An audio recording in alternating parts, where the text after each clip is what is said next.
You're scaring me. You can't act like All right, good evening, ladies and gentlemen. I need to,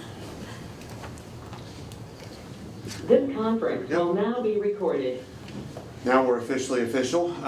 Welcome to City Council, August 1st. Have a packed house tonight, and we've got a busy agenda, so let's just get right to it. I'd ask that you join us in a moment of silent reflection, followed by the pledge, please.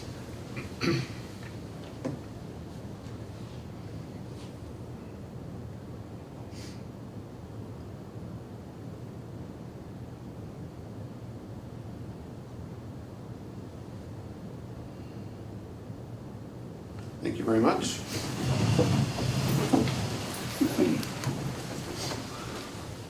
I pledge allegiance to the flag of the United States of America and to the republic for which it stands, one nation, under God, indivisible, with liberty and justice for all.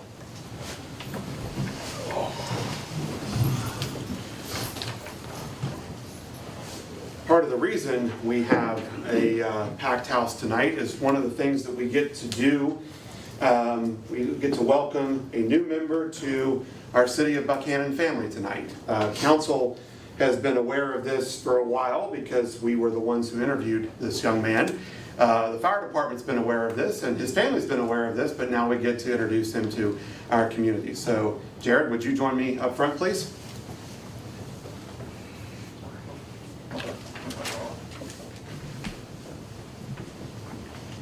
How are you? Good, how are you? You can stand here. All right, this is an official oath of office for the City of Buckhannon. So I would ask that you, once the media gets ready here, that you raise your right hand, okay? And then repeat after me. I'll break this up as best as I can for you, okay?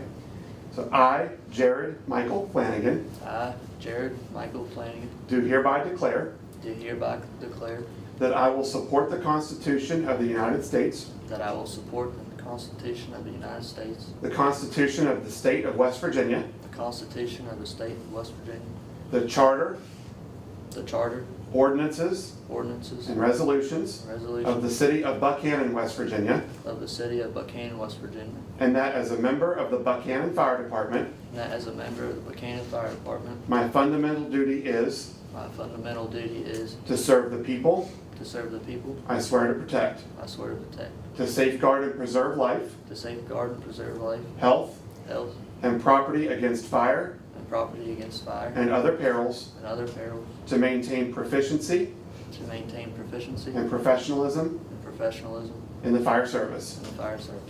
I recognize the badge of my office I recognize the badge of my office as a symbol of public faith as a symbol of public faith and trust, and trust, and I accept, so long as I am true, and I accept so long as I am true to the ethics to the ethics of the fire service, of the fire service, and make these promises and make these promises so solemnly, so solemnly, freely, freely, and upon my honor. upon my honor. Congratulations.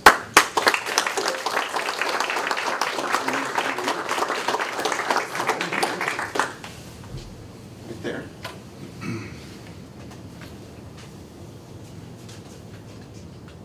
And sir, Deputy Chief Howard would like to. Sure.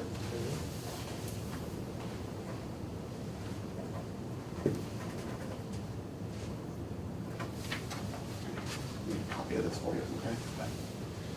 All right.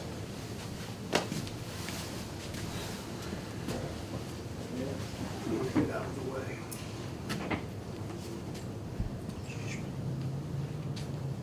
Hope I don't stab you. Did it on purpose.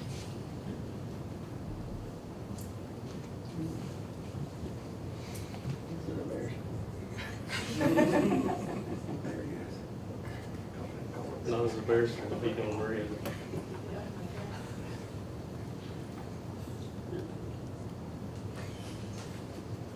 Mr. Mayor, with your permission, I have something personal. I'd like to Absolutely. give you. Jared, I'm going to hand you a St. Florian necklace. It's the same twin that I wear every day. If you don't know, St. Florian is a patron saint for firefighters. Okay. So with this, if you're allowed to wear it on duty, if not, when you're not, let him keep an eye on you throughout your career. Okay. And on the back, I had it engraved with your initials. And today's date, 8/1/2024. And no matter where your career leads you, whether it's here your whole career or you move on, today is the start of your career.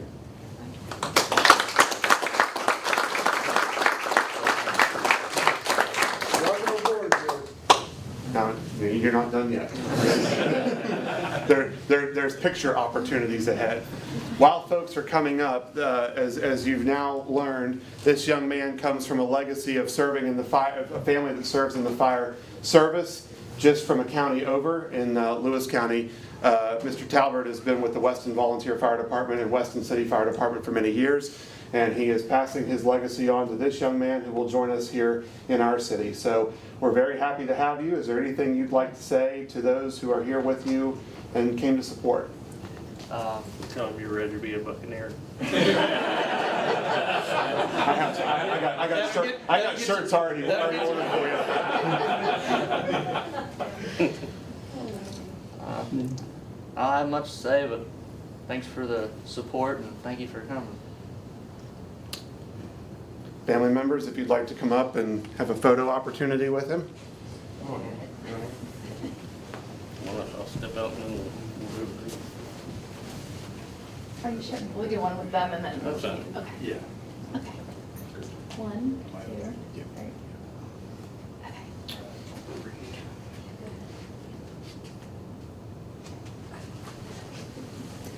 Okay. Okay.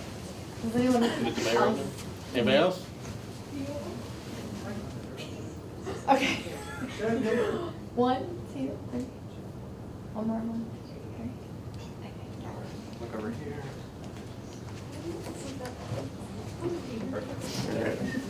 All right, you're free.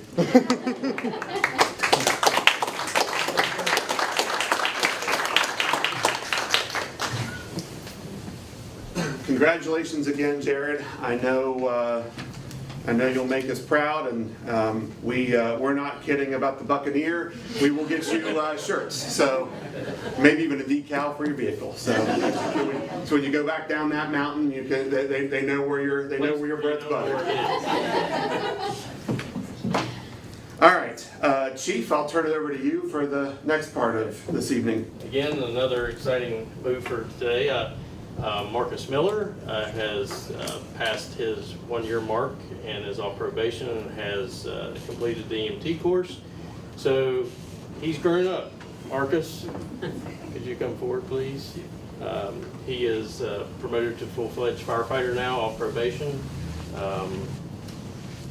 I think Marcus has put in a lot of work and has realized, that we have high standards and there's a reason for that, and that's to produce a professional service to our community and the people that deserve it. So, Marcus, do you have somebody that? Say either one of you guys. Either one of you. It doesn't matter.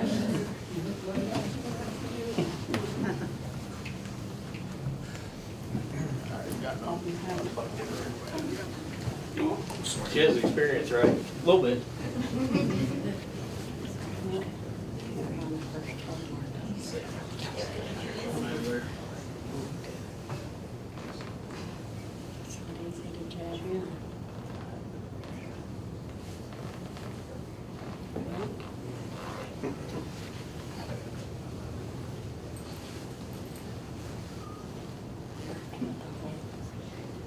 There we go. Squeal for very long when he's say. Yeah, don't scream. Pretend like I didn't stick you. Well, is that supposed to go over? Yeah. You'll stay there. You'll say the word. Yeah, you're good. All right, thank you. We'll get a picture together. All your dreams Step out. come true. Yeah. Definitely. You're taking your own picture first. No, yeah. Let's center it a little, yeah, in front of the, you can go ahead. Good here? Easy deal. All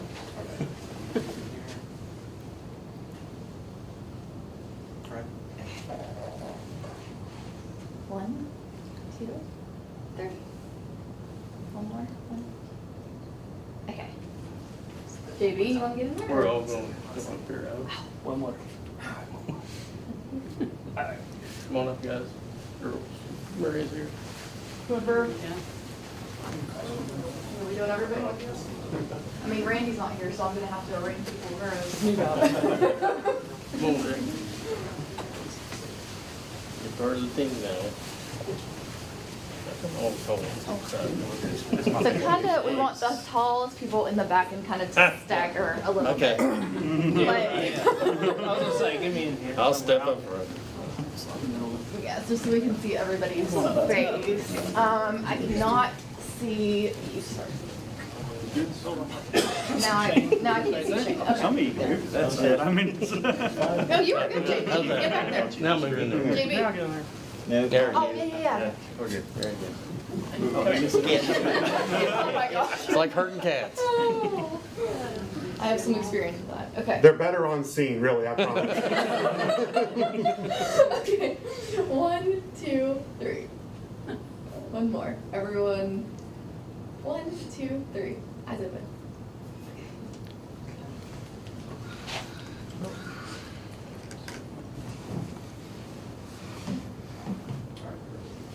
Congratulations. Thank you.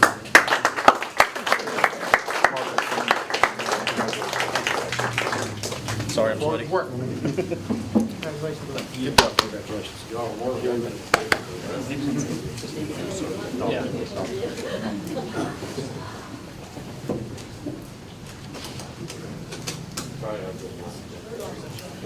Yeah.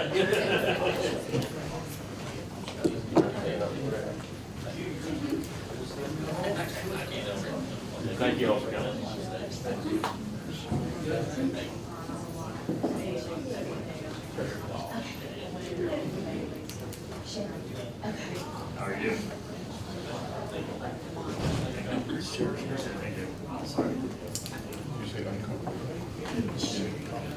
Yeah, I thought it was gonna be a nice cushion chair, be part of it, not flexible. It just doesn't. You can use that in the comment section. Amber, you going with them?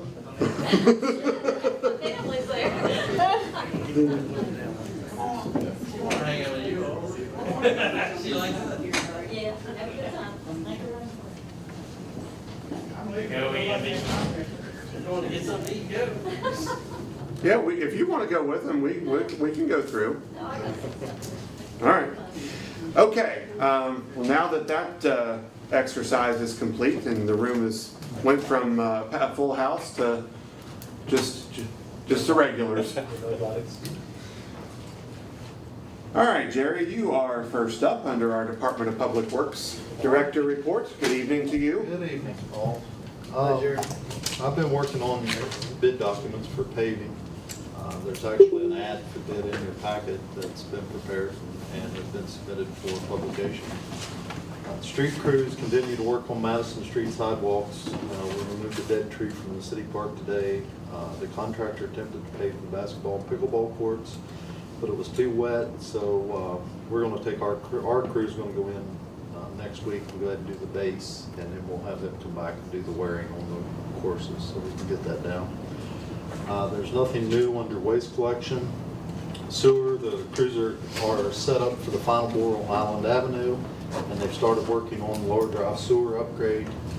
Water has started their work on Island Avenue on the water line replacement. Under engineering, ARPA, Pennington Booster Station, Patterson Pump, and Sullivan Environmental Technologies are on site today to coordinate the test and final setup of the booster station pumps after the pump's been approved for operation. 3-month trial period of the booster station will begin. FEMA Generator Hazard Mitigation Grant number 1, the approval letter from FEMA to allow the $52,396 change of scope request to make further improvements to the PSC generator platform before continuing closeout procedures was received, and the contractor is currently in the process of acquiring the necessary materials to complete the change scope of work. The anticipated length of construction is 2 months. Gateway West Phase 2 construction, the final walkthrough inspection was done. There was no corrective action needed on the project, and the final invoice for reimbursement was submitted on 7/19/24. And that's all I have to report unless there are questions. Thank you, sir. Any questions for Jerry? More of a comment than a question. It's 35 years ago today, I moved into the house down on Mean Street, and I've been after that sidewalk on Madison, and by golly, it's just about That's one of the great things that I've ever seen, you know? Let's get in there, and we're incorporating some of the old brick back into the sidewalk, so. That's terrific. Trying to keep, make the upgrades and still keep some of our history. I took a couple of headers on those bricks over the years. Winter time, oh my gosh. Thank you. Thanks, Jerry. Thank you. Chair, I have a question. Yes, sir. What's the scenario in regard to the drought that, West Virginia is facing and the water supply that is out there? Currently, Dave, as I understand it, we still have water going over the dam at this point again. It wasn't at one point, and at that, once water quits going over the dam, I think it's 90 days. 60 to 90 60 days. or 90? 60 to 90 days, depending on usage. But it has continued with the rains that we've had. We have water going, not a whole lot, but water going over the dam again. So we've reset the clock on that 60 to 90 day time. But again, we're just like anybody else. We're hurting for water. So I'm not real disappointed to say that. I'm not real disappointed that it was too wet for the paving contractor at the park, because I'll take the rain over getting the basketball court done any day. But We're facing the 3 driest months ahead of us, aren't we? yes, sir. October. Yes, sir. So more to come. Let's just hope we keep getting some rain. And what does it mean, 60 to 90 days, and then, once there's water? That is the storage above the dam and the river for our water intake to be able to pick up water, yes, for supplying water. So once it quits running over the dam, you've got approximately 60 to 90 days of water detention in that area to keep us going. And what about the caverns or caves we had? Now, are they still full of water, billions of gallons of water? They are, but all the infrastructure was removed. Right. So there's no pumps or any of the electrical infrastructure to pump that water from those underground. They were actually mine sites from those underground aquifers back into the river. So that would have to be Redone? Revisited, yes, and quite a substantial investment to do that. But yes, sir, it's still there. Okay. They are very much still full of water. Okay. Thank you. Thank you, sir. Yes, sir. Up next is our finance director, Ann B. Okay, I'm gonna give your balances for the month of July. General fund money market and checking, $1,127,000. CD at $86,000. Historic landmarks has not changed, $3,037. Stockert Youth Center capital campaign at $448,000, and then you have a $12,000 pledge. Coal tax, $59,000. Municipal stabilization, $924,000. Flood control, $78,000. Consolidated Public Works Board, $218,000, with the cemetery CD at $235,000. Sales tax, $1,779,000. We would receive $566,000 from the second quarter sales tax being up. How much was that? Sales tax. But how much? The one we just received was $566,000. Then American Rescue Plan ARPA money, $359,000. Opioid account, $113,000. The revenues in July were $312,000. The expenditures was $715,000. The invoices that stand out to note to you is Municipal League, we paid $1,800 for the annual dues. Larry Gregory paid $5,000 for the second half of the fireworks display. And you'll remember we got donations towards that. I don't know if they've all come in, but we got contributions committed to that. Tyler Technology, which is our core software, annual maintenance fee was $12,986. PTS software, $8,658. And then Rustler Sales and Service, we purchased a used paver and a 14-foot snow push plow for $18,500. That's all I really have for this report. Any questions for Andy? Thank you, ma'am. Chief Kimball. Good evening. want to remark on Marcus making his probationary period. He worked really hard to get his EMT. Also, Jared, I think he's going to be a good fit for us. A young man with a career ahead of him, and we'll work with him and make him the best he can be. So tonight in your packet was through June 30th. I think it's basically just a few added to, because I was here in the middle of July. I'm not used to being in the middle of, I'm usually the first meeting of the month, not the middle. We're running right now 64% of our call volumes in the city limits, 36% outside the city limits in the first due or outside in the county. So for you all to know that. Last 2 weekends ago, attended the leadership class from our mental wellness program with Battalion 1. It was a great class. A lot of sitting around talking about how to take care of your employees and how to really improve morale.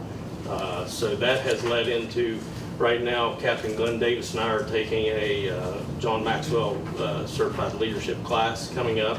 It's a 12-week course. We may add, if there's openings, we may add additional personnel. So the more people on that, it's succession planning. We need, once I retire, or Glenn's in his 60s, he leaves the volunteers, we need people to take up those roles. So very good class. Still working with Orion Strategies. We have a plan in place for some recruitment and retention from Orion. We've been working on that, going back and forth, saying what we think is positive with the volunteer organization and what we can really do and what we don't think will work in our community. So we have that in place. I will present it to the volunteer organization next week at their meeting to see if they're okay with it, and if they are, we'll move on with it. It's a lot of getting like with the college. We need to create some videos promoting ourselves of what we do and what we do out in the community and stuff that firefighters typically don't do enough of. We need to show what we do. Maybe that'll interest people. Coming up September 21st and 22nd, we're co-oping with the Upshur County Commission. The Buckhannon Fire Department is co-sponsoring a firefighter recruitment boot camp. It's a 2-day class out at the Armory. I hope some of you will put that on your calendar, because it's just the instructor coming in is nationally renowned, travels the country trying to help fire departments recruit and retain people. And I think hearing a different voice of, the problem's just not in Buckhannon, West Virginia, it's everywhere. Society has changed. People don't have time to volunteer. With the travel sports my children are in, it's difficult for me to make a lot of stuff. So, and I know there's a lot of parents that do more stuff than I do. There's one family I play baseball with. When we get done with the tournament, they go play golf.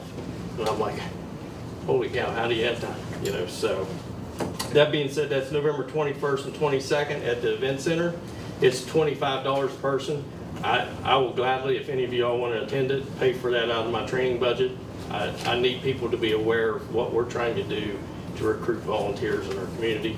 And we're co-oping them. Christy Tenney, Commissioner Tenney, has been a big help getting this together. Captain Joey Bax and I have been working with her we want to put this in place so the whole region can come to it. We're hoping we can get 60, 70 people at it, so we hope. So I'm also very excited tonight. Some of you see an old guy back here in the corner who spent many years at the Buckhannon Fire Department as a volunteer. He came to me a while back and wanted to know if he could have some sort of role, in the fire department. And we talked and we came up. We have 2 young men right here, Landon Clay and Isaac Courtney, that have recently joined our junior program, and that's the first juniors we've ever had. And we wanted to make sure we do this process right, and they have a good program. Because if they have a good time, they're going to go back to school and talk about it, and there'll probably be more individuals from that age bracket come. So I'm proud to announce tonight that Scott Preston is our junior firefighter coordinator, and I'd like for him to come up here and speak about his ambitions, and then I'll have the juniors introduce themselves. So. You call him an old man, didn't you? Yeah. Well, we're going to get to that. That's an inside joke between Scott. there's still room in your 70s to volunteer, okay? Just letting everybody know that. But longtime firefighter, I joined my first volunteer fire department in May of 1969. I left, but that's over 50 years, Dave. You were doing the math in your head. That's right. And about 4.5 years ago, I stepped down from being an active firefighter. Just time and constraints. It's very hard to get up at 2 o'clock in the morning to pump Mrs. Smith's basement out, along with other duties I have as being a bus driver for the Upshur County school system. But the call to volunteer and be part of the brotherhood, and it truly is, has never left me. And I've been struggling to get back into service. And also, as your town's Santa Claus, it's difficult to be in active service when you have the beard and the hair kind of thing working here. So Chief and I have talked several times, and this is a perfect fit for what I'd like to do. And more importantly, we have Isaac and Landon. Stand up right now, guys. Introduce yourself, just like I said. Hi, I'm Isaac Courtney. Nice to meet you. Hi, I'm Landon Clay. Where are you in school? I'm a senior in high school. I'm a sophomore in high school. Okay, very good. Isaac's father is Will with the Buckhannon PD. So he's, Will and us have a joke, he's coming over to the dark side. So, Anyway, thank you guys. Glad to have you. Yeah. Welcome aboard. It's going to be exciting, and that the challenge for me is to make it exciting and fun, because if you want people to come back, you have to have some meeting. So if we're on the roof some evening on top of City Hall out here, with ladders posted, you'll know what's going on, okay? If you have any questions, I'd be happy to answer them. If you have any ideas, I'd be more than happy to take them, but I'm excited to work with the guys. I also have a lot of things to learn in my absence over the last 4.5 years. Technology has changed. We have new equipment. So this is going to be exciting for me to get my hands on some new things and learn some new things. And with that, I'll let you get back to your meeting if you have no other questions. Welcome aboard, Scott. Glad to be back. Thanks for what you're doing, Scott. thanks, sir. Tremendous program. Like I said, we're excited. You know, I've talked to the juniors. We always attend the job fair at the high school, and usually like Captain Davis will go and present to kids. We're going to allow them to help with that. That way they're speaking to their age group.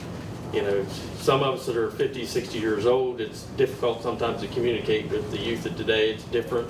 We need to learn from that process. So it's a different world. And we're hoping if we engage these young men here that they'll go back and tell their friends how good a time they're having. We sponsored them at the junior fire camp over Jackson's Mill. They had a good time. They did real well, and we're proud of them to be there. So, and that's all I have, unless you have some questions. JP, is there a box to check off with fire accreditation, having a junior? There is a process in there. You can either write that you have one or you don't, and I'm excited to say when we write it, we'll be able to define what we're doing. And it's a very positive aspect that we're doing. And you know, like I told the mayor before when we started this program, we don't want to have a bad process. We want to put our effort into it, do everything we can for these young men to have a good time and learn. And maybe one of these days it'll be their craft, and they'll be the ones up here doing those. But also some good news. I worked with the county commission and Tabitha Perry on a couple of the performance indicators that are required, the building code enforcement aspects and stuff. So we're taking baby steps on that stuff. So hopefully in the next week I'll have that written and completed. We worked with the CPSC liaison that I that I email, and we worked it out together so I can write a good performance indicator for that aspect. So, any questions? Thank you all. Thank you, sir. Thanks, Jimmy. Yep. Mr. O'Neill is deferring his report to strategic, where he has some things for us. So we will go down to correspondence and information. We have a notice of accepting applications for the Buckhannon Police Civil Service Commission. We have the report of the cat and dog activity from the County Commission for June.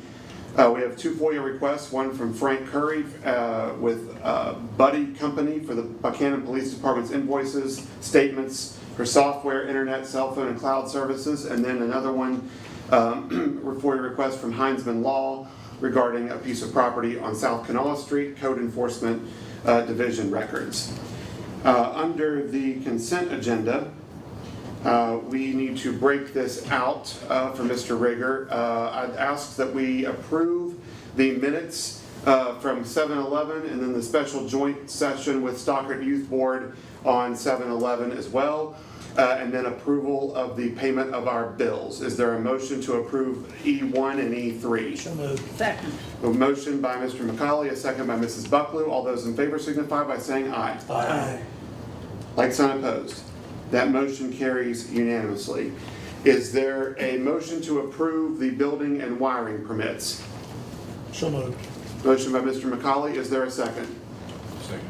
Second by Mr. Zuliani. All those in favor, please signify by saying aye. Aye. Like sign opposed. Let the minutes reflect that motion carries with the singular abstention of Mr. Rigger on E2. Okay, we are down to strategic issues for discussion and or vote. First up on the agenda is F1, and this is a request from the college for traffic flow management on a move-in day on the 17th. We have granted this each and every year that I've been mayor, and I believe that even when I was on council, when Mr. McCauley was mayor. This is a traffic modification alignment on, it's really specifically on Meade Street and in the Camden Avenue area. It restricts Meade Street down to one-way traffic to allow for a wider area for parents to help move their kids into the college dorms on that Saturday. It is a one-day only request. The request is also to include the VIPs in there, and Steve Wyckoff has been included as well. Is there a motion to approve the request from Westland? Second. We have a motion by Mrs. Bucklew, a second by Mr. Rigger. All those in favor, please signify by saying aye. Aye. Like sign opposed. That motion carries unanimously. F2, this is the authorization to advertise to hire a street department laborer position. It's pretty self-explanatory, but Jerry, do you want to add anything to that? Well, just that the next one down on your agenda is to authorize the Legacy leave. legacy leave for Mark Coker. Mark is actually, his retirement date is the 8th of November. So he's currently on vacation, and with approval of his legacy leave, then he will not be coming back to the street department. So we'd like to go ahead and advertise and get someone in the queue to hire, instead of waiting till November to do that, since we're in construction season. So. Sherry, can I mention that I talked to Mark, and Yes. his retirement will actually be, After you get the sun his down. retirement will actually be December with his legacy leave. He is supposed to meet with the retirement system, I believe, next week. August, okay. Late August. And his legacy leave will take him through the mid-December. All right. Let's do this. Forget about what I said about F2. I think it would make more sense to do F3 first. So would the council agree, since we have kind of established this thus far, I will also let you know that the water board has heard from Kelly Arnold and has heard his request for legacy leave. We know that we've approved this at the council level for Mr. Arnold. So is there a motion to approve this for Mr. Koger? Regretfully, I'll make that motion. He's great, been a great employee for many, many years. He is, yeah. So the motion is on the table by Mr. McCauley. Is there a second? Second. Second by Mr. Rigger. All those in favor, please signify by saying aye. Aye. Like sign opposed. That motion carries unanimously. Let's move back up to F2 now. Do you agree with Mr. Arnold's synopsis of the situation that we should go ahead and advertise for a laborer position with our street department? If so, is there a motion to that effect? Make that motion. Second. There's a motion by Mrs. Bucklew. There is a second by Mr. Thomas. All those in favor signify by saying aye. Aye. Like sign opposed, that motion carries unanimously. Okay. On down, we go to F4. Our city library, as you know, is funded through a special levy election. And it is time to ask to place that on the ballot for renewal again. Amby, do you have anything that you want to add to that? I can add to that the actual levy won't take place until July 1st of 2026. However, our next election isn't until May of 26. So in order, should this fail, we would have one more chance to try to see if the voters would vote for the levy. It will generate $115,000 a year for the library for maintenance and operations. Has it ever failed? Not to my knowledge, it has never failed. I move that we do it. We have a motion, and again, this is to place it on the ballot in this November election. So, David, Thomas, you motion to place that on the ballot. Yes. Is there a second? Second. Second by Macaulay. All those in favor signify by saying aye. Aye. Like sign opposed. Motion carries unanimously. Okay. F5, approval of mapping plotter lease agreement with HP Financial Services, or DACAD. I can speak to that. In your package, you'll see documents with language that we've had Tom O'Neill review about leasing a plotter. So the plotter we have now is 8 years old and it is broken down. It's broken down.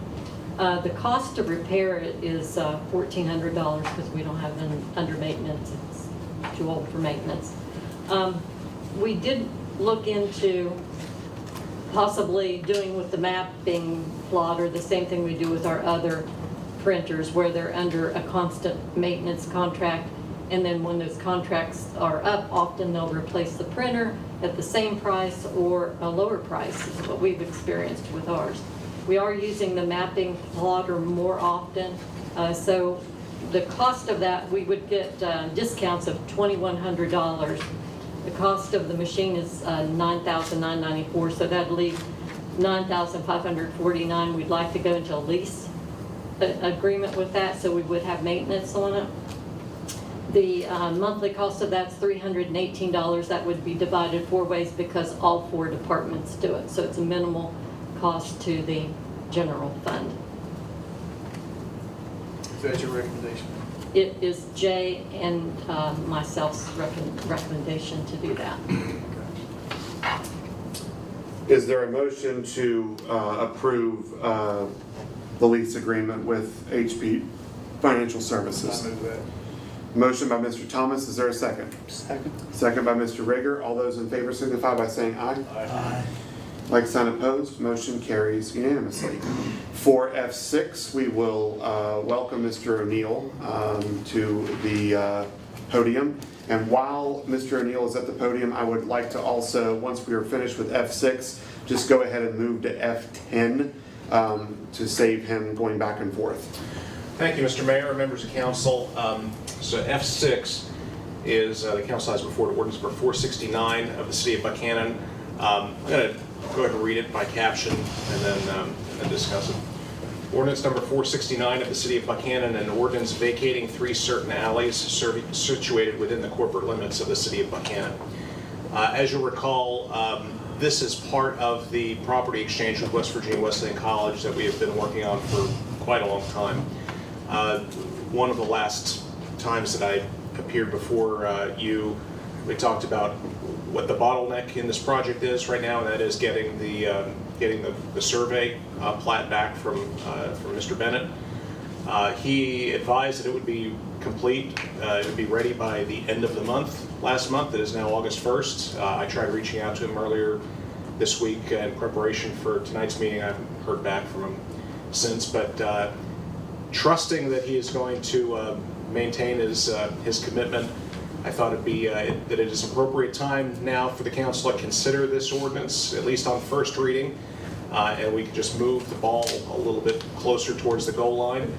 Depending on whether this survey comes in or not, we may or may not have this for second reading on the 15th, or it might be second reading on the first month of September, but at least the intent here was to have this just teed up so that we could move this to completion as soon as that bottleneck was cleared. Thank you, Mr. O'Neill. And just for the council's clarification as well, if you were to go down into that area, you really wouldn't be able to find these alleys. They don't really exist as far as the public eye can see. They are paper alleys. In fact, one of them goes right through the parking lot that is what used to be Camden Dorms parking lot. That's one of the alleys. One of them goes right by our tennis courts the tennis courts that were built down there. And then another one goes perpendicular to those two that I just mentioned that, again, you cannot see. So this is just cleaning up and as Mr. O'Neill said, preparing for the final swap and closing of the property exchange between Westland and us. Tom, I have a question. Back in April of 2022, I wasn't back on city council yet, so I prepared a memorandum of understanding between the college and the city that that was sort of the That's been kind of the guiding star that yeah. we've used for this whole transaction, more or less. Jay Holland had identified one of those alleys as having a water line in it. And I believe that the understanding was that the college would bear the cost of relocation at such time, if ever, that the property was developed with a structure over the water line. Would you want to address that in the ordinance, or could you address it ultimately in the deed of? I would put it in the deed. And what I think that would be better addressed in the deed. And it may never be an issue. Right. It may never happen. Right. But if it does. Right. The MOU is going to survive the transaction, and it will be a memorialization of the intent of the parties with respect to the transaction. But I think the approach that you mentioned about having it is the preferable way to go. Okay. How long have we been waiting for the survey? Well, we first talked to him several months ago. I met with him. We had some initial questions. There were some initial problems with the property. Not problems, the wrong word. There were some problems that he had because of the ownership of certain parts of the lot, the intersection of the walk trail with the railroad, for instance. And I thought we had resolved those finally back in March of this year, February or March of this year. And that is I'd say the most recent kind of meeting that we've had about this topic, other than my reaching out to him to say, hey, where's the survey? Well, are there other surveyors in the community? Well, we have a relationship with Potesta as the city's kind of consulting engineer that, and frankly, what I intended to tell Ken if it came up, and it's coming up now, is that if Mr. Bennett's not able to deliver this plat within, let's say the next week or so, I think we're gonna, my recommendation would be to ask for a deposit back, and we're gonna go to Potesta and ask them to do this, because otherwise, at a certain point, I realize that time is a sunk cost, but at the same time, if he's really close to getting it done, I don't want to restart the whole process again. I understand that, but I don't think it's appropriate for someone to sign an agreement and then hamstring the city for months. Am I correct? So I feel that way. I think that we need to note that as a council. If people want to do work with the city, we're going to pay our bills, but at the same time, we expect them to fulfill their obligations in any task or agreement that we give them. And talking about kicking the can down the road, it's to me, it's unacceptable. And and Jack, to echo your point, we're in partnership, a cooperative matter with the college on this. Our old street garage property has been used by Wesleyan for the past 2 going on 3 years, and they were paying rent, and I don't think they're paying rent right now, so it's kind of an awkward, if something would happen to that building, Yeah, we're and a the little college bit of has a a bunch of gray stuff area here. stored in it, it's just an uneasy thing. Well, that's my 2 cents. I don't disagree with anything that either of you said. We'll put a specific date then. Probably in a week. I mean, Just put a date and tell them what it is. Yeah. So Tom, just to be clear, there'll be another ordinance in addition to the alley ordinance respecting the other 6, 7 properties that are swamped, is that correct? If the I think all of these are the only, well, yes, there is, because we're at a minimum going to have an ordinance to authorize the deeding of the Guild Street garage property. Dog park. Anything, and anything coming to the city, only need a resolution. Actually, you don't even really need a resolution of acceptance because it's an exchange for value. We don't need an ordinance to accept property, only to sell it. We have used resolutions of acceptance to take property when it's been gifted to the city. It certainly wouldn't hurt to do that, in this case as well.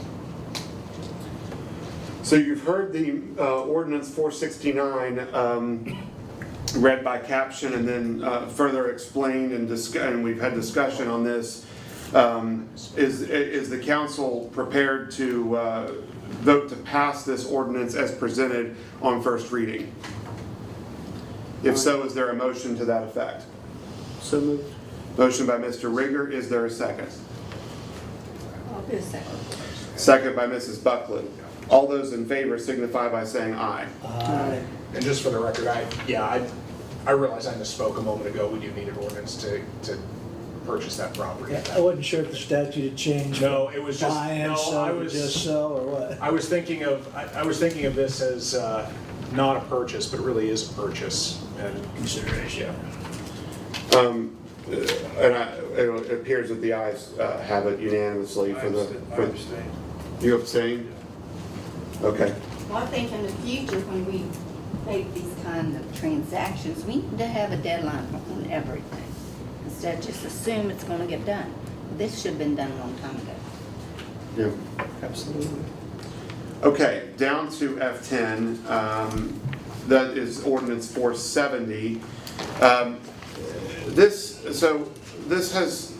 topic of discussion has come up quite a bit recently in some other board meetings within our organization. Currently, the city has a policy of requiring liability insurance for any organization, event, entity, gathering of any kind that would take place within one of our city parks or owned facilities that would be of large capacity or open to the public. So if it's advertised as a come all kind of an event, we, through our Consolidated Public Works Board, we and part of that event request that the organization signs off on when they submit it to us. They also sign off on agreeing that they will provide their certificate of liability insurance for us in order to approve the event. In discussion with Mr. O'Neill, it seems appropriate at this time, again because this has come up quite a bit, to further memorialize this into a formal ordinance. I will also report that the Consolidated Public Works Board at its most recent meeting was on the agenda for discussion and or vote to continue the policy as we have observed it, or to modify or change it. The Consolidated Public Works Board unanimously voted to continue the policy as we have observed it, and so it seems relative to our timeline now that we bring this to full council to draft an ordinance that would just further solidify that is the city's stance. So at this time, Tom O'Neill has prepared some language for us. I'd like for you to read that at caption, and then we can have further discussion. Sure, thank you, Mayor. The council has before it ordinance number 470 of the City of Buckhannon, an ordinance requiring the users of city property pursuant to the policies of the city, including the city's parks and Stockard Youth and Community Center, to secure liability insurance, providing coverage for any events advertised or open to the public, providing for exemptions, and setting an effective date. Council note that this is a draft that it has before it. It is numbered, and it is poised for action on first reading tonight. However, I think in circulating this draft within the city administration, there's some kind of additional thoughts and maybe some tweaking that we want to give this language a little bit. As of now, what this ordinance would provide for, if you look in Article 1, basically any group, whether that group is incorporated or organized or unincorporated, just a group of folks, whatever, an individual, an event, if an event is going to use any city facility to host its event, so whether it's one of the parks, whether it's Stockard, whether it's the theater, whether it could be city council chambers, whatever the case may be, if there is an event that somebody wants to reserve, this ordinance formalizes the city's current requirement that organizers have liability insurance, naming the city of Buckhannon as an additional insured. We're certainly aware of incidents that have taken place during sponsored events or events that have been held by outside non-city entities on city property that have led to claims being filed. This ordinance would formalize and systematize the requirements, so it's not just appearing on the terms and conditions of the application, but it's something that has the force of law within the city as well. There's some discussion, some of the discussion about modifying the term should be whether there are some private events that we currently expect the organizers to carry liability insurance for, depending on the nature of the event and the size of the crowd, even if it is a quote-unquote invitation-only crowd, that we'd want to make sure that this language reflects that as well. I don't think the intention is to require every parent that wants to have a birthday party for their kid at Stockard, where they're going to have a dozen friends and birthday cake. That's not what we're getting at here. We're getting at either events that have a large number of people, or events that are open to the public, and events that are advertised. And we just want to avoid placing the city in a position where it can experience loss or be found liable for damages because of somebody who is coming onto city property and becomes injured for some reason, not having to do with the city, but arising from that event. Did something participate or persist this whole thing initiated? Well, yes. I have an update regarding this yes, David, I have an update that I'll provide during the executive session later. Okay. That is relative to the personnel matter that I want to discuss as well. How's this going to affect Buckhannon Community Theater? Are they going to have a... Well, they do have liability. They already have it. Okay. Yeah. I wasn't sure. This is. I want to be very clear. I mean, we already collect certificates of insurance from, just about everyone who, uses our. I mean, we don't, like the Strawberry Festival, Barbecue Bash, the community theater. Any organization that uses our parks provides us the certificate. Robbie, we had discussed at one point, and I don't know that that's reflected in this draft, that there could be another sponsoring entity that had insurance. I know Create Buckhannon has stepped up in the past to, if you got something that's kind of quasi, gee, is it public, is it private, you could solicit another entity that has insurance to sort of coattail with that one. And then the other thing I think I'd really like to see in this, Tom, unless council objects, if the city is the sponsor or the co-sponsor, then insurance issue doesn't apply. Right. What's in there? Right, because we have our own, insurance. Yeah, and that, to your second point, that is covered in the exemptions section, Article 2 of the ordinance. As far as what you mentioned earlier, there's nothing that would prevent that from taking place now. We'll certainly massage the language to make sure that that's clear, but I think it's my intent in drafting this that the situation that you described would be covered as well and be permissible. Our concern here is receiving a certificate of insurance that names the city as an additional insured. So to whether that comes from an entity sponsoring another entity, as long as we have the coverage, that's what we're interested in. But we need to be protected.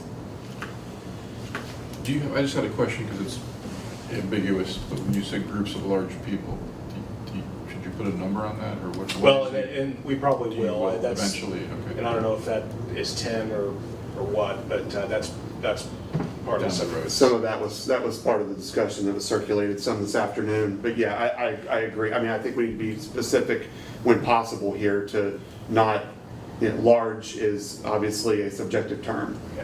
Are you soliciting a motion to table then for tonight, or? I think this is information only as a draft. I don't think a motion is necessary necessarily. But, We're not taking any action on it. Right. But at our next meeting, I would anticipate having a first reading to consider. But you're going to say something in executive session. I am. I have an update for you. Okay. Yes. Okay. Okay. Thank you, Mr. O'Neill. My pleasure. Thanks, Tom. Okay, back up the agenda just a little bit, up to F7. We received this from Region 7. This is the authorization to sign the Buckhannon Housing Authority Environmental Review. Amby, is there any update that you want to provide to this?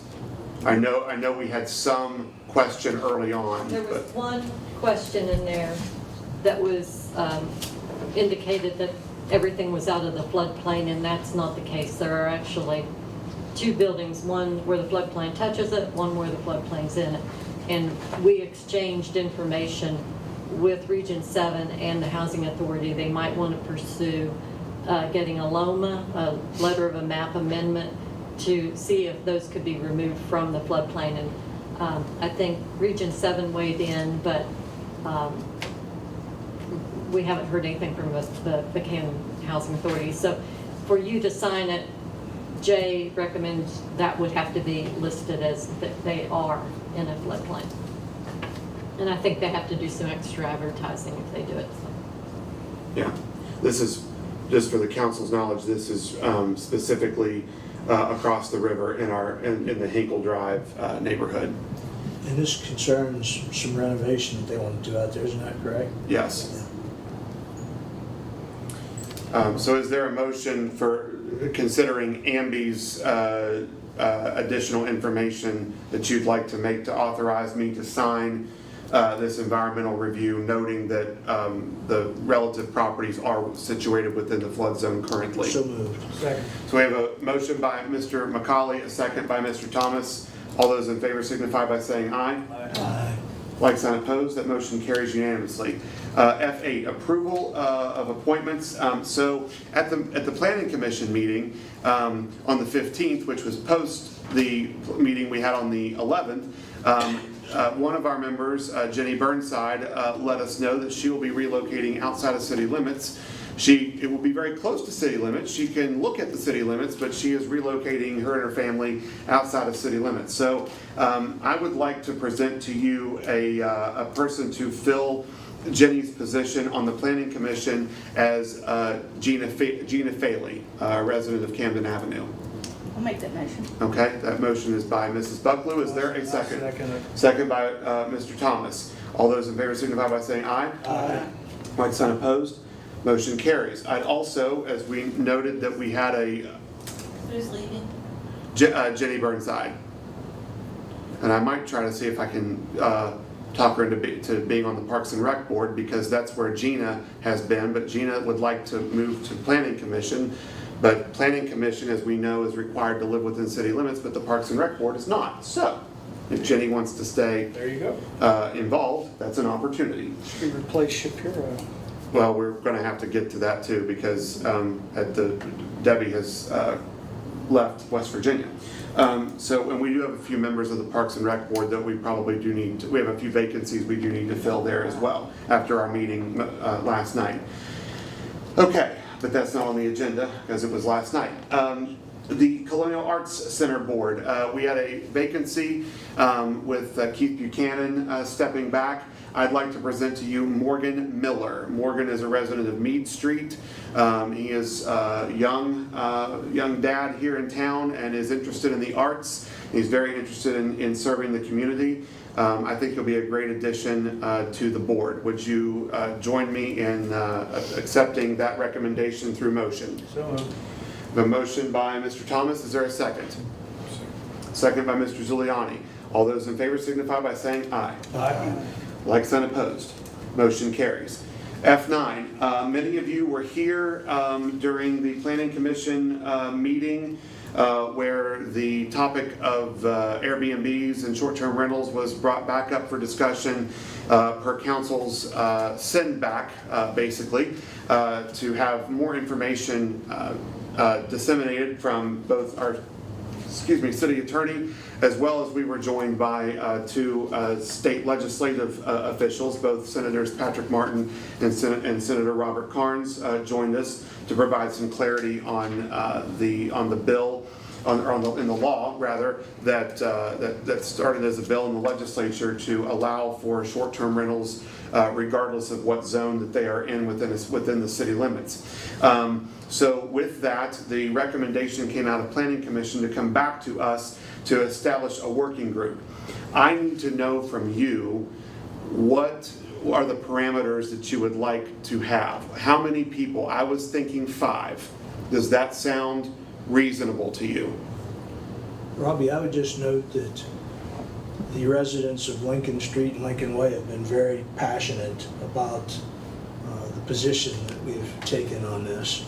And I think of all of the folks that have shown up at the meetings, it seems like Mrs. Shobe and Mr. Nestor maybe were the most vocal about it. So I would encourage us to have at least one, if not 2, of the folks that have been vocal about it. Mm-hmm. And I think it would make sense for Tom O'Neill to lead the committee, I would think. Where do you go? He's on the internet. Okay, There. all right. But if he agrees to, certainly. Sorry, I had to go to the office for a second. Mr. McCauley is wondering if you would agree to lead said committee that we're on F9, the working group, if you will, about the short-term rental. Yes, I kind of assumed I would after the discussion the other night. So. Okay. I was thinking 5 members. Certainly, Dave, I don't disagree with your suggestions. I wanted to establish from the council a number as well as a cadence of meeting. This is a working group, so it would not need to be established as a board or as a commission of any kind. But I wanted to first we don't have to take action on this. This is more just for discussion point. If you are agreeable to the odd number of 5, that way we have, if there is a vote of some sort, you have someone that can, Mr. O'Neill would be the tying vote or the untying vote. Does that sound agreeable to you? And anything coming out of this committee would be a recommendation to council anyway. Right, So. right. What's the objective?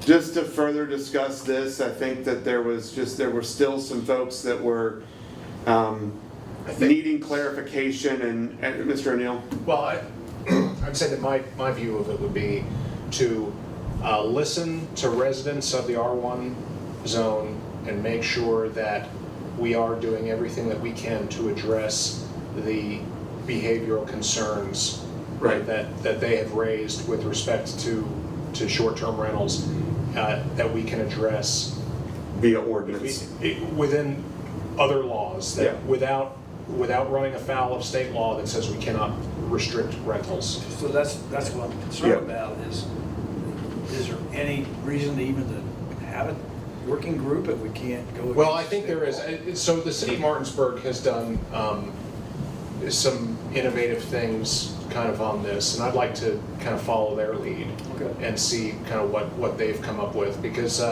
you know, I mean, some things we already have addressed, and we talked about this the other night, and we already have a noise ordinance. So if there's a noise problem in a short-term rental, noise ordinance is addressed to take it, as well as other criminal laws of nuisance and trespass and things on the books. Some of what this task force might be, or working group might be doing, is educational for the people that are interested in it, and letting them know that, hey, here, if these are the problems that you have with short-term rentals, we can address them through this means instead of, you know, means that would otherwise run afoul of state law. Well, there's some issues I don't think the state legislature should have the right to say how we should have our zoning. Well, but I understand that, but that's really neither here nor there. They've declared it, so. It is here and there to some degree. I mean, you put pressure on the legislature sometimes. Well, they've made it very clear at that meeting that they support this, and it's not reversing. That's true. But I think we need those people to be accountable. I would So maybe just- they don't get reelected. I would just remind all of my colleagues on council that municipalities are entirely creatures of the legislature. That's correct. I understand. Now, 41 states are different from West Virginia. 8 states are more like West Virginia. But we can only do that which is specifically delegated, allowed us to do by the state Yeah, legislature. there are no I understand that. independent cities like in Virginia. or otherwise, yeah. So, also to that point, and Mr. Neal touched on this, but we also remember that the way the language read is we cannot restrict, but we can guide how the permissions to an extent allowed by these properties. We can regulate short-term rental properties, but only within the context of regulating all properties. Correct. Similarly situated. In other words, we can't have specific rules that are targeted at properties that are used as short-term rentals, but we can do things like, and I hate to keep bringing it up, but I do because it's a good example, like our noise ordinance. The noise ordinance can be applied against short-term rentals because it is applied against every property in the city. Right. Right. Tom, I have another question for you that Senator Carnes, outgoing Senator Carnes, raised at the meeting, that running an Airbnb is not a business. I don't think that is I a don't agree correct with that. statement. Well, and in the same conversation, he said that their property taxes are commercial property taxes. So you can't, you're one or the other. So I don't share that view. I think listen, if there's a court has said in black and white something to the effect, this process will kind of elucidate that, but I think I see things the way you do on that. I mean, that's one of those things that this committee could flesh out a little That's bit right. more, though. That's true.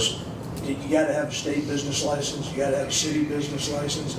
Do you have to register these things somehow in addition to that? So, yeah, there are some issues that are unresolved. Well, one of the things with Airbnbs, a bed and breakfast is required to be inspected by the health department. Airbnbs don't have that same requirement. They don't serve food. However, they should be.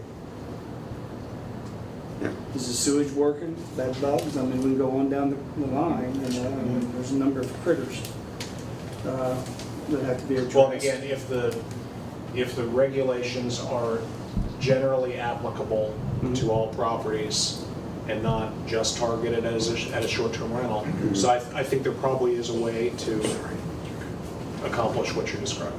Good. So again, I will plan with now that we have some direction, I'll plan during the August 15th meeting to bring back a slate of names for you to approve so that group can get to work.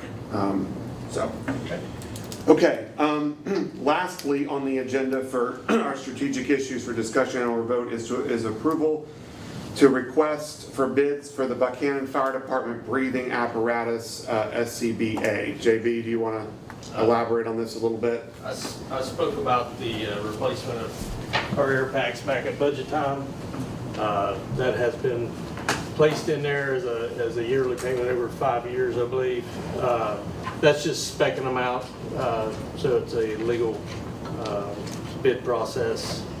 the air packs we have, if you remember Chief Townsend at the time in 2017, 18, they were old ones that California had got a grant for new ones, and we got their old ones, and we've maintained them for about 8 years.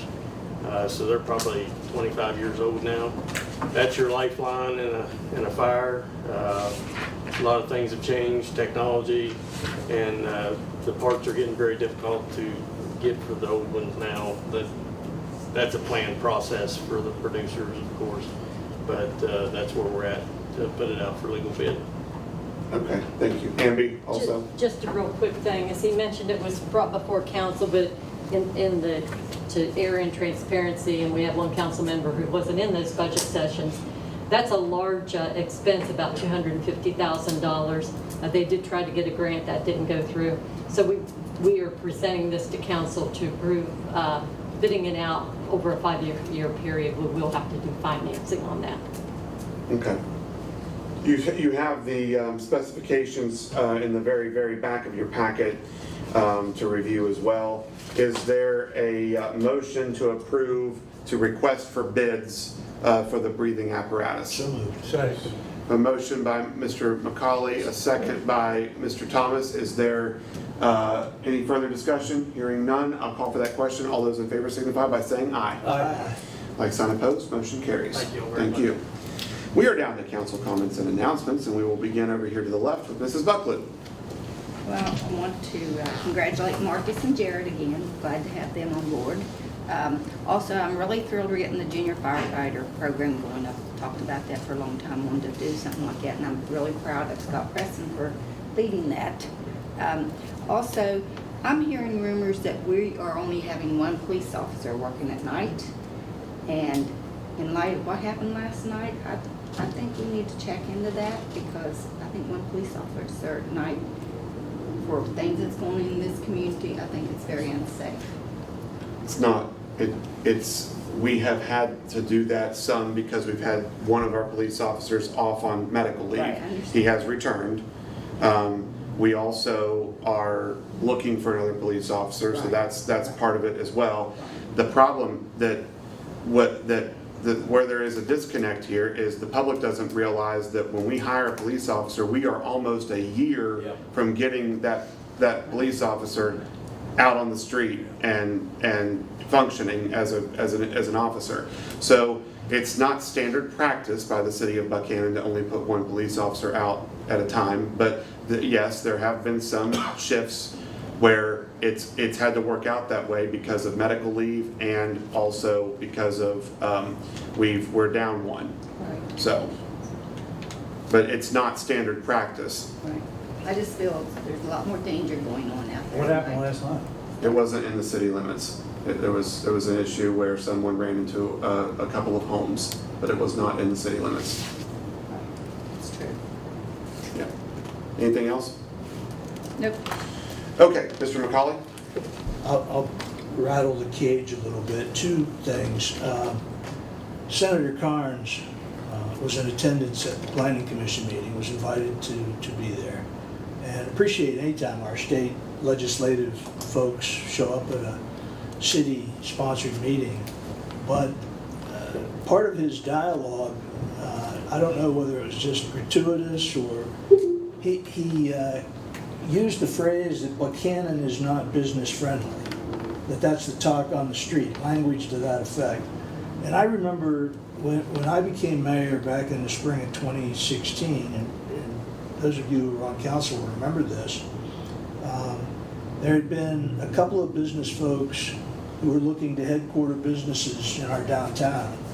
And they were rather outspoken that they didn't feel like the permit process and things like that had been, that it was more of a, let's see you get around this, as opposed to let us shepherd you through the process.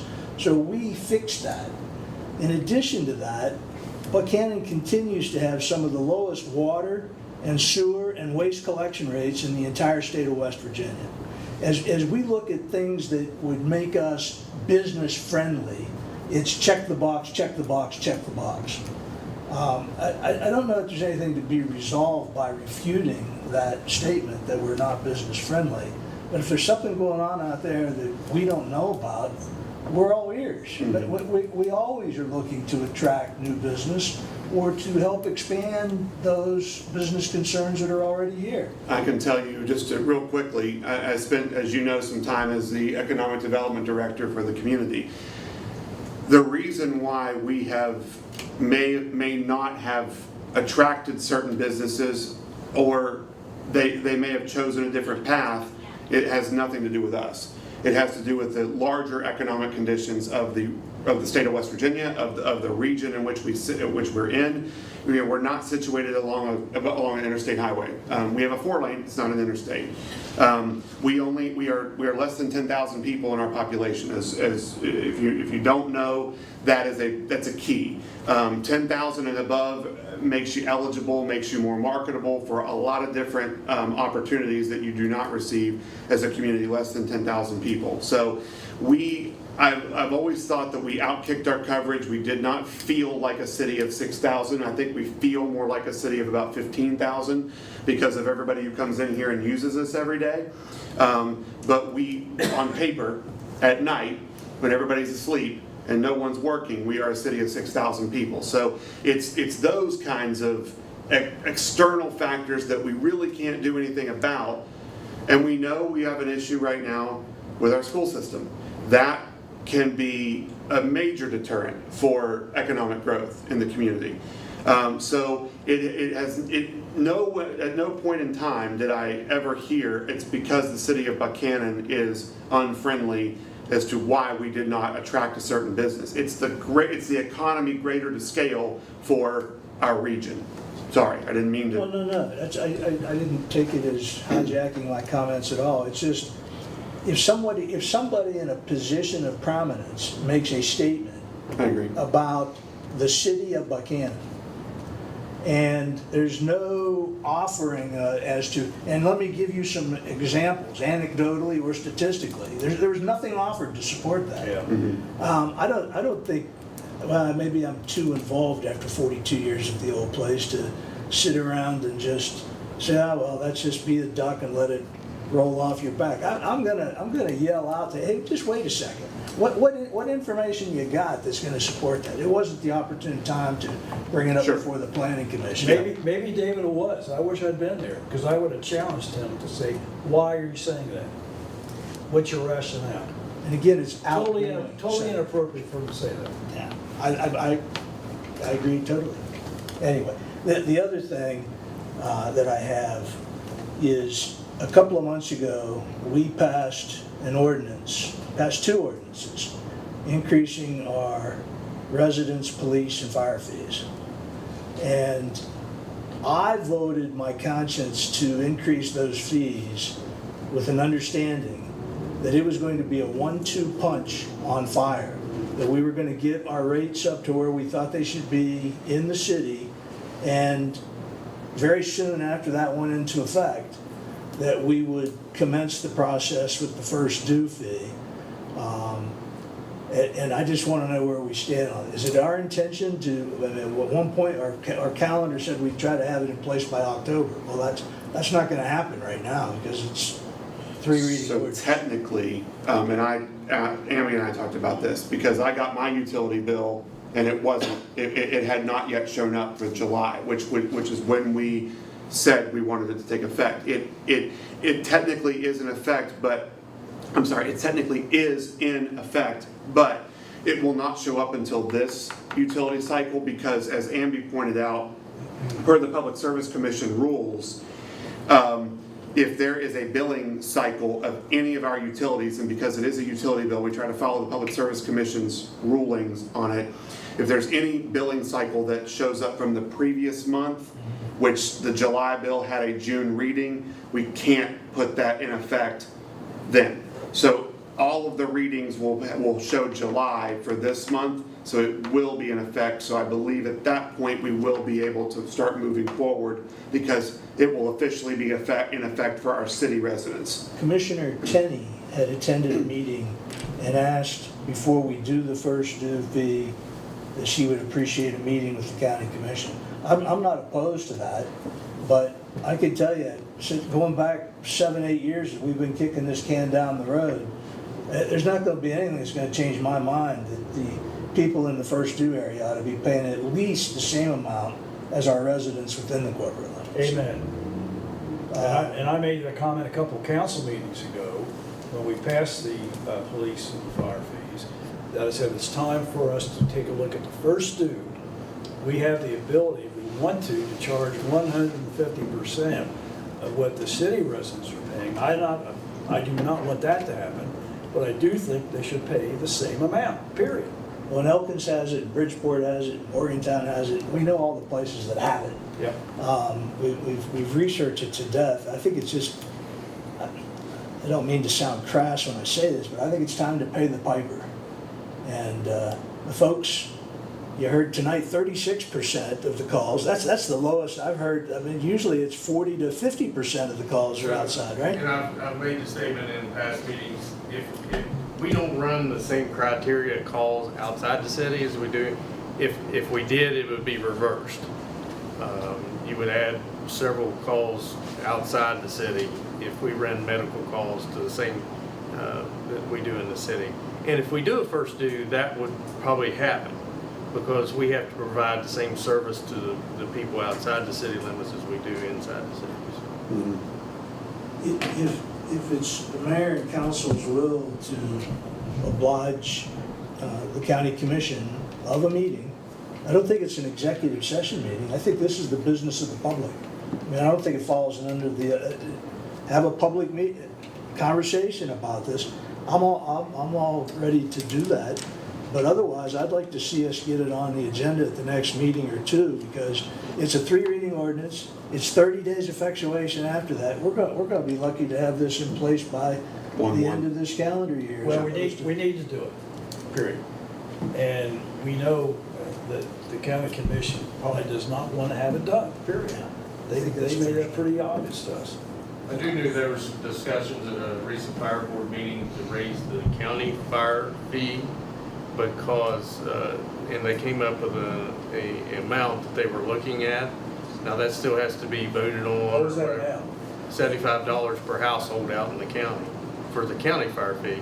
They had discussed that because. It's $25 now, right? It's 25, yes. But Per year? yes. But that action would do nothing for the city. No. It does nothing, because that's split evenly among all the fire departments in the county. So the ones that run 30, 50 calls a year would get the same amount as the ones that run 400, 500, 1,200. So it's spread evenly. But I think their intention was to look at an amount, and this was discussed by one of the members, that amount would also keep the volunteer fire departments, if the city did do the first due, to keep them in the same financial status that they are right now. The way I look at this, we're subsidizing You are. the first due, So the and they're not majority of paying nearly what they should be The paying. So majority that, of the that has a county negative impact on other Yes. programs for the city. Absolutely. The majority of the county fire fee collected, it's over 60%, comes from our fire district and is dispersed evenly among all the fire departments. So basically, I've always been a firm believer that was put in place 20-some years ago, and it should retract back to what you're protecting. If you protect more, you should get more. If you protect less, you should get less. You have less responsibility. So. Okay. Anything else, David? Could we consider putting that on the agenda for the 15th meeting at least? Or do you want to see if we Get the can't have a meeting meeting with the commission? That might make Yeah. more sense, I guess. Why? I'm sorry, why have a meeting? Why? They We asked. know Just we know because we they need asked. first due, Yeah. I agree with and we you. know we're going to do it, and unless they can come up with a better solution, why me? How about Metro government?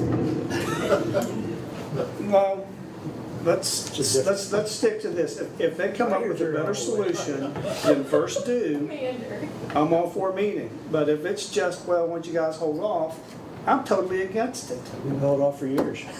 Yeah, that's my 2 cents. Now I'm up to 4. I don't think we need a joint meeting personally. That's neither here nor there. So is it does the council want to go, do you want to have this on for first discussion on the 15th? Is that what you would prefer? I think the sooner the better. I mean, we talked about it 4 or 5, we talked about it so many different times. I had research back, Chief Casey was here in 2014 that was discussed. It's been 10 years. You know, you see it in other communities. Philippi has a first due, Bridgeport has a first due, Elkins has a first due, Weston just is implementing theirs. JB, is there any issues with Weston and Lewis counties that we've come up with or that we've heard about? Because in the cases of Elkins and Bridgeport, there were not greater county fees in place. Like, okay, so let's just look at Elkins, for example. I mean, they are the Coke to our Pepsi in a lot of ways. Randolph County did not have a total county fire fee before the city of Elkins put in their first due. Now, Randolph County does have a fire fee, but it was in reaction to the Elkins fire fee. Upshur County has a current fire fee. Lewis County had a current fire fee, and then Weston went in and put in their first due. Is there? I have not heard anything. Okay. The only thing you typically hear about is the cost. Yeah. I know they went a little higher. Elkins's commercial rate is like 5 cents a square foot. Lewis County went to 15 cents a square foot. So there is quite a bit of difference there. You know, that's up to each. Have with the latest increase in our fire fee for the city, have you had any information from people that are really concerned about what we did? Yes. And I think that's something that we might want to review at some point. I don't know what those concerns are. But cost. Sure. Yeah. I mean, are some of them unfair? I want council to be aware, and I spoke to Amby the other day. I want to give you an example. In 2021, we purchased the new Suffolk fire engine at $544,000. That truck today, the same truck, is $1.1 million. The ladder truck, if you go to replace it with a brand new one, $2.6 million, and it takes 3 years to get it. So to put when you see the bids on the air pack, whenever you put one person in a fire suit with boots, helmet, all that, and the pack, you're looking between $12,000 and $15,000, one person. So the costs have increased hugely over like everything else. So it's the fire service, and it's the same with law enforcement, EMS. I mean, ambulances are $300,000, police cars are $50,000, and it's the same thing. Just like the street department. Trucks are more expensive than they used to be. And we have to keep up. And we not only have to keep up with that, but we have to keep up with providing the service that we're expected to serve. And, you know, and whether we do it with volunteers or we do it with career staff, we should be providing what is quick and what is professional to make a difference in somebody's life. So. Dave Thomas alluded to this, I think. We all know that we'll never be completely self-sufficient relative to fire fees to take care of the fire department. But we have greatly compromised over the many, many years our opportunities to pave streets, to build sidewalks, to make park improvements, and all those other things that we do as a city. And it's just not right that nearly half the calls that we answer to make this fire department work, and it works great, don't get me wrong, that we get almost no participation from half the crowd. It's like, it's just not right. There's an essential unfairness about it. Last night, I'll give you an example of this that was discussed. We had 3 separate crews in 3 different locations outside the city limits. We were challenged last night. It was a busy night, and then that was from 1:50 this morning to 5 o'clock this morning, and then at 6 o'clock this morning we had an incident in the city. So, you know, it's just the way it rolls. But we are protecting. You know, when you look at the population we are protecting the same population as the Clarksburg Fire Department is in our fire district. The general fund subsidizes Yeah. other things. Okay, I think if it's okay, I'd like to move on, if that's okay. Because we do have an executive session to get to. Is there anything else, Mr. McCauley? I'm all done. Okay, so we'll pencil this in for to begin discussion on the 15th. Okay. Mr. Rigger. Ditto. And I also want to say congratulations to Mark Koger on his retirement. That's all I have. All right, Jack. Take note of that, this side of the table. Dave Thomas? You like Jack? Me, I have to be quiet. Well, first I supported what Pam said and what Jack said and what David said. I just want to make a couple comments. And I've been getting, probably in the last 3 weeks, 5 phone calls in regard to, I've been overpaying my utility bills, both electric and gas. And that I was gonna get $50, 3 or 4 checks for $50 each. Plus, I was only gonna have to pay 35% of my electric and gas bill for the next X amount of months. To talk about that further, press 1. Well, that's a scam call as far as I'm concerned. And I don't think any of our utility companies are saying I overpaid or give me a 35% discount. In addition, I've won over $200,000 from, Publishers Clearinghouse. And that's an interesting thing, and I have to push it 1 or 2 for that. And I've also got about 75 calls on the recent Medicare that has just been adopted in the last 30 days. That's also a scam call too. So I just want to tell people, be careful. I think they pick on old people that can't see, I think. So I just want to let people be careful of all the scammers. Well, you fit both of those. I know I do, yes, I do. You're darn straight. So you all have a great day, and this is a great little town we live in. Thanks. Mr. Zuliani. I've had a lot of people come up to me prior to the election talking about different things to see if I could correct or talk about, and strangest thing happened. 3 people this week in the lobby of the post office asked me the same thing, and what they had hoped or asked or expressed their, not concerns, but just, they had property in both the city and the county, and I believe their residents, they had one time lived in the city, they had moved out to the county, and they were saying as long as we own city property, even though they would like to vote in the city. And I just don't, I mean, obviously I know what the rules are, the laws are, but I just, if you have property in the city, it's just strange that 3 people this week in the post office within the last 7 days asked me the same question. Yeah. It's an age-old, I mean, so it would work here. This is about the only place in the world it would work, because we only have 1 municipality. But if you consider a county like Harrison that has Stonewood, Nutterford, Anmore, Bridgeport, Clarksburg, Shinston, Salem, where would you vote? I mean, how that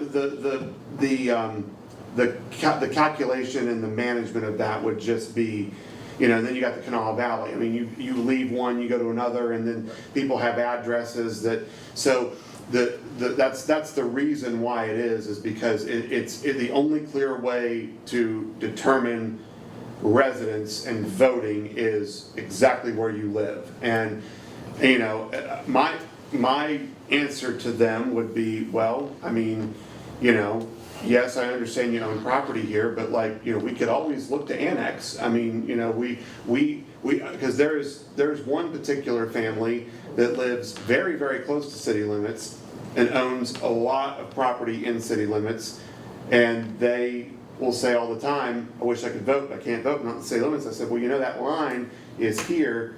In about 5 houses, it picks you up. And oh no. Right. So I mean, you know, there comes a level of responsibility of when you vote and where you live.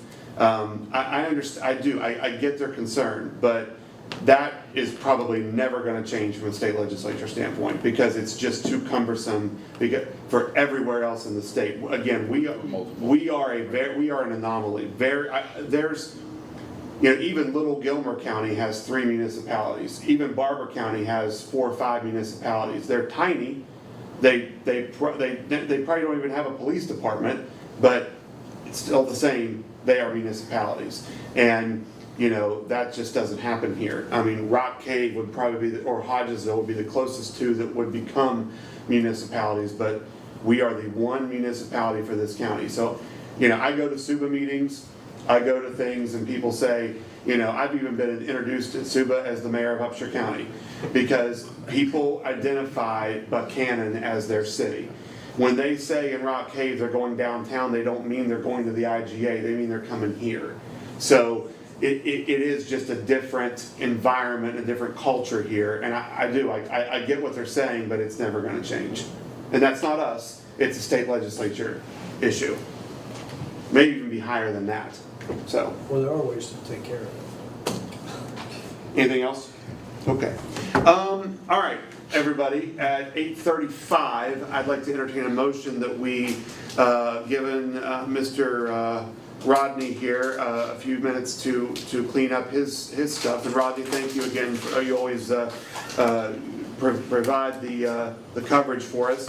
I'd like to entertain us into an executive session. So do you expect action to be taken? No action, is there? Well, usually you don't have action. I will go with no.